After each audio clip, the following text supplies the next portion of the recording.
네, 14기 여러분 사랑합니다. 자, 오늘도 한번 이렇게 해보려고 하는데 괜찮겠죠? 좀 적응이 됐나요, 여러분?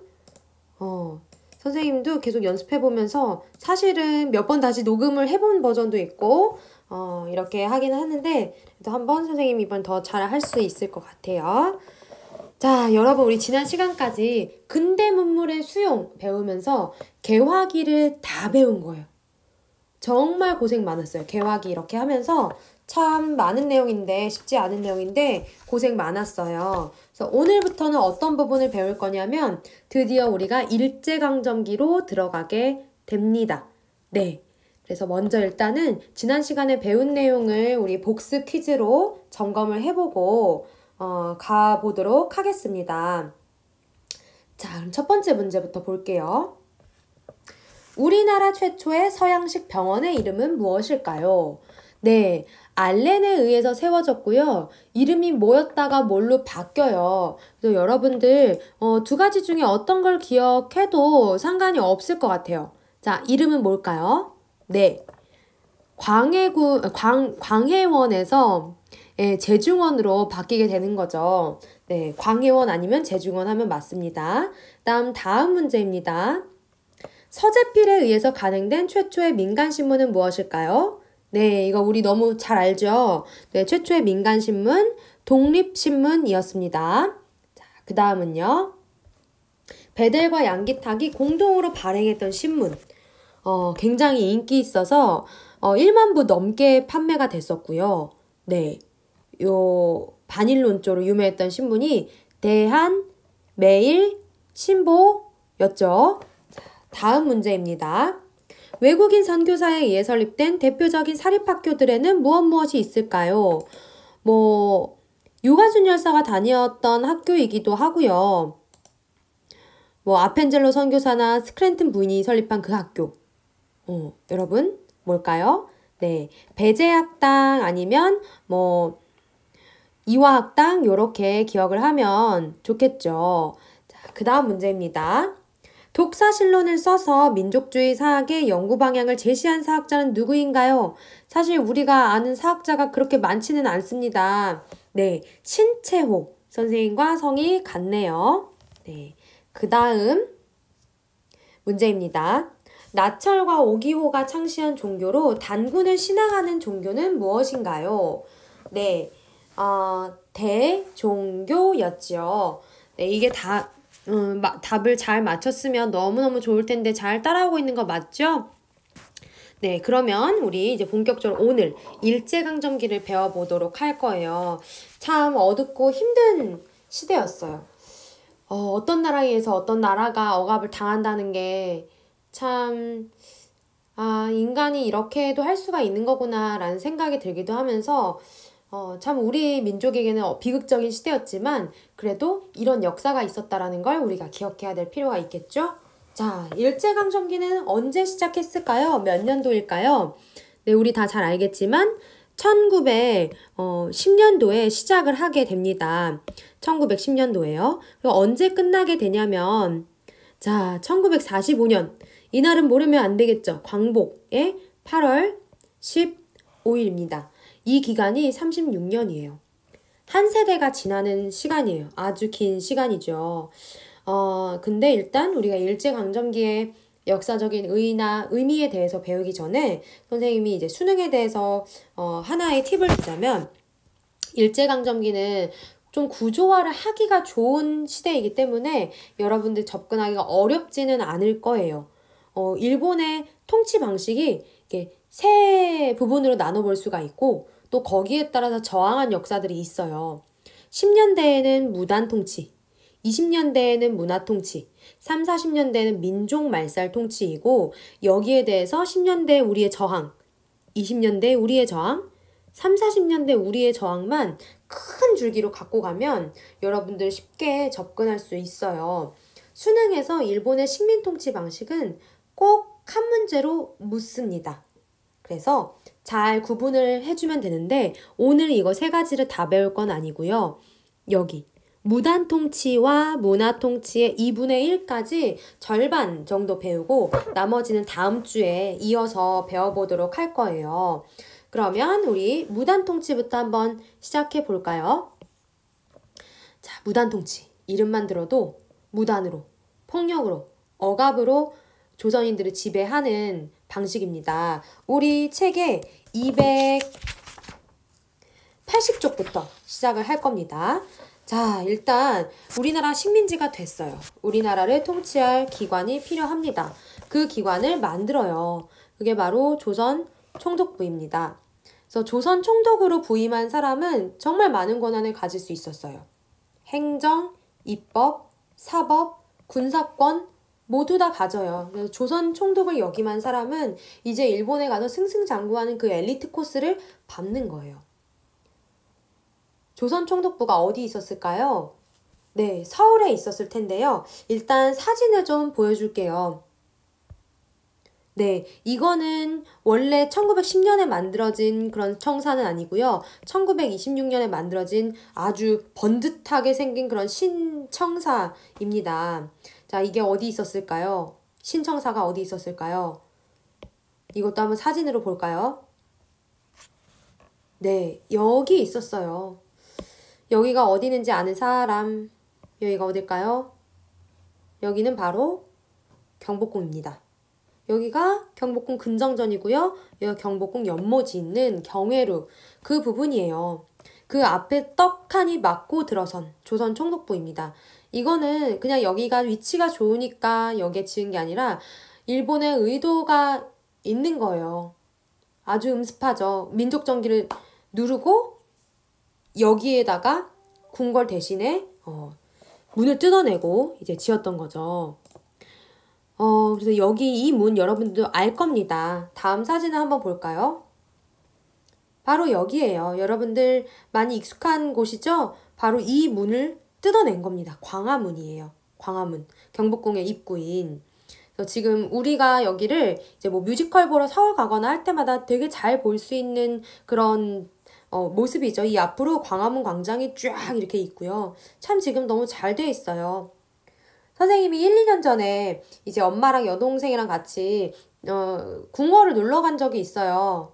궁궐 놀러 간 적이 있는데 이제 거기에서 이제 경복궁에 이제 어느 부분을 복원을 하고 있고 이제 그런 복원이 완료되어서 행사를 이렇게 하는 게 있었는데 어디가 복원되는 거냐면 수락관 복원이 다 됐답니다. 경복궁에. 자, 수락관이 뭐 하는 데였을까요? 수라상 올리는 왕의 식사를 담당하는 그 곳이었죠. 여기 1, 2년 전에 수락관도 복원이 됐어요. 일제강점기에 경복궁이 참 많이 훼손이 됐어요. 그 훼손의 역사는 선생님이 영상 하나를 또 첨부를 해줄 건데요. 그걸 보면 참 가슴이 아프죠. 네.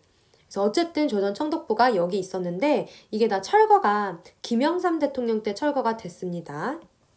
다시 돌아오면요. 자, 이렇게 조선 총독부를 운영하면서 일본은 대외적으로 우리 그렇게 폭력적이고 억압적인 정치 아니다. 조선인도 참여시켜서 정치를 하고 있다라고 선전하기 위한 기구를 만들어요. 어떤 조언을 해주거나 의견을 반영하는 기구를 자문기구라고 하는데 중추원이라는 걸 만들어요. 총독부 자문기구로. 근데 중추원은 대부분 누가 참여했을까요? 네, 소수의 친일파들이 참여했고 그조차도 뭐 실효성은 없는 되게 유명무실한 그런 기구였다고 할 수가 있습니다. 네, 어쨌든 이렇게 운영이 됐고요. 무단 통치를 아주 잘 보여주는 요 제도가 있어요. 헌병경찰 제도요. 헌병은 군대의 경찰이에요. 근데 군대 경찰이면 군대를 상대로 해야 되는데 군대를 상대로 하는 게 아니라 시민들을 대상으로 일반 행정을 하고 그리고 심지어는 뭐 재판이나 이런 거 없이 막 투옥시키고 구속하고 막 때릴 수도 있는 그런 직결 처분권도 갖고 있었어요. 헌병경찰 제도 한번 사진을 보면요. 헌병경찰이에요. 다 뭘 차고 있나요? 요거 칼이에요. 칼. 시민을 대상으로 칼을 막 무섭게 휘두르는 거죠. 굉장히 딱딱하고 경직된 사회 분위기에다가 어두웠던 시대라고 할 수가 있습니다. 네. 그리고 또 하나의 무단 통치를 아주 잘 보여주는 거. 조선 태형령이라고 할 수가 있습니다. 태형이 뭔가요, 태형? 태형 때리는 거예요. 그냥 때리는 거예요. 그래서 조선 태형령은 우리 책에도 281쪽에 자료 이번에 나와 있어요. 한번 그 자료를 같이 볼 텐데요. 이렇게 나와 있어요. 태형의 시에는 감옥 또는 즉결관서에서 비밀리에 진행한다. 아주 음습하죠. 비밀리에. 근데 이것도 봐요. 본령은 누구의 한에? 조선인의 한에 적용한다. 일본인한테는 안 해요. 그래서 지금 태형 가하는 모습인데 왜 이렇게 또 서서 사진을 이렇게 찍고 있는지, 이런 조선 태형령까지 가해졌던 시기입니다. 그리고 우리 시민들의 많은 자유로 앗아가요. 언론, 의견을 표명할 수 있는 자유도 없었고요. 출판, 책을 마음대로 펼 수도 없었고요. 집회, 모이지도 못해요. 결사도 못해요. 결사는 단체를 조직하는 것을 결사라고 합니다. 그거의 자유가 없었어요. 네, 그리고 여러분들 학교 너무 가고 싶죠? 아닌가? 선생님도 여러분 진짜 얼굴 보고 너무 학교 가서 수업을 하고 싶은데 그 학교에 가면 있어야 하는 선생님들, 행복한 학교를 만들어주는 게 아니라 선생님들이나 공무원들이 다 제복과 칼을 착용하고 있어요. 참 이렇게 칼 휘두르는데 말 들을 수밖에 없겠죠. 그때 사진이 있어요. 군인들 아닙니다. 이거 선생님들이에요. 밑 뒤에 이제 학생들이 있는데 선생님들이 칼 차고 있어요. 선생님이 칼 차고 있다고 생각하면 어때요? 내가. 그럼 별로 안 무서울 것 같나? 어쨌든 이렇게 헌병경찰제도, 조선태형령, 그리고 제복과 칼을 착용한 교사, 이런 모습들이 무단 통치 시기에 볼 수 있는 모습이라고 할 수가 있겠죠. 그리고 1차 조선교육령이라는 걸 시행을 합니다. 이거는 교육에 대한 내용인데 그냥 조선인들한테 일본어를 읽고 쓰고 알아들을 수 있는 수준으로만 교육하면 된다라는 의도가 내포되어 있어요. 이걸 우민화 교육이라고 합니다. 어리석은 백성으로 만드는 교육. 그냥 일본의 식민 통치를 잘 따라와 줄 수 있는 그런 사람들이면 된다라는 내용인 거죠.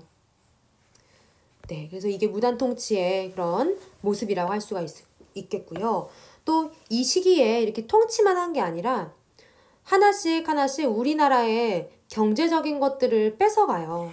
우리 교재에서는 경제 수탈을 따로 이렇게 모아서 조금 뒤에다가 편성을 했는데 먼저 봅시다. 284쪽이에요. 토지조사 사업을 보면요. 자, 무단 통치 시기 때 선생님이 얘기한 이 토지조사 사업을 시행을 하게 됩니다. 아주 기본적인 거죠. 이거를 왜 하냐면 일본이 발표한 토지조사령에 의하면 뭐 근대적인 토지 소유권을 확립하겠다라는 아주 좋은 명분을 가지고 있어요. 근데 실은 일본의 통치에 도움이 될 만한 지세 수입을 확보하고 이렇게 하려는 목적이 있었습니다. 참 우리나라 사람들을 힘들게 만들었던 것은요, 이 토지조사 사업이 신고주의라는 거예요.